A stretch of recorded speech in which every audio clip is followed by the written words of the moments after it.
Sir, ഈ DMR വരുന്ന എല്ലാ സ്റ്റുഡൻസും ഒരു ട്രാൻസ്ഫോർമേഷനെ പറ്റിയിട്ട് സംസാരിക്കാറുണ്ട്. ആക്ച്വലി ഈ ട്രാൻസ്ഫോർമേഷൻ ഈ ഇവന്റിൽ എങ്ങനെയാണ് നടക്കുന്നത്? ഷാലു എപ്പോഴാണ് ഏറ്റവും കൂടുതൽ ട്രാൻസ്ഫോർമേഷൻ അനുഭവിച്ചറിഞ്ഞത്? എനിക്ക് ഓഫ്ലൈൻ പ്രോഗ്രാംസ് അറ്റൻഡ് ചെയ്യും. നമ്മൾ ചെന്നൈയിൽ FER പോയ ഓർമ്മയുണ്ടോ? അവിടെ എന്താ സംഭവിച്ചത്? അവിടെ ചെന്നപ്പോ എനിക്ക് വേറൊരു ലോകമായിരുന്നു. ഞാൻ എന്താണ് എന്റെ മനസ്സിൽ ആഗ്രഹിച്ചത്, അങ്ങനെ ഒരു ലോകം എനിക്ക് അവിടെ കാണാൻ പറ്റി. വണ്ടർഫുൾ. അതിനുശേഷം തിരിച്ചു വന്ന ഷാലു അതേ സംഭവം കേരളത്തിൽ ബിൽഡ് ചെയ്യായിരുന്നു. അതാണ് DMR. അപ്പം ഷാലുവിൽ സംഭവിച്ച ട്രാൻസ്ഫോർമേഷൻ ഓഫ്ലൈനിലാണ്. അതുപോലെ തന്നെ മിക്ക സ്റ്റുഡൻസിനും ഓഫ്ലൈനിൽ വരുമ്പോൾ അവർ ട്രാൻസ്ഫോം ആവും. പ്രത്യേകിച്ച് അവർ ഫാമിലി മെമ്പേഴ്സായിട്ട് വരുവാണ്, അവരുടെ വിൻസ് നമ്മൾ സെലിബ്രേറ്റ് ചെയ്യുന്നു. ഇങ്ങനെയുള്ള കാര്യങ്ങളെല്ലാം അവരെ മൊത്തത്തിൽ മാറ്റും.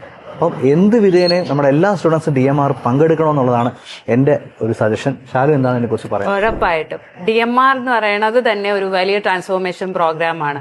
അതിൽ എല്ലാവരും പങ്കെടുക്കണം, വിത്ത് ഫാമിലി. അത് വളരെ ഇമ്പോർട്ടൻ്റ് ആണ്. വിത്ത് ഫാമിലി വരണമെന്നാണ് എൻ്റെ ആഗ്രഹം. നിങ്ങളും നിങ്ങളുടെ ഫാമിലി DMR ഉണ്ടാവണം. See U.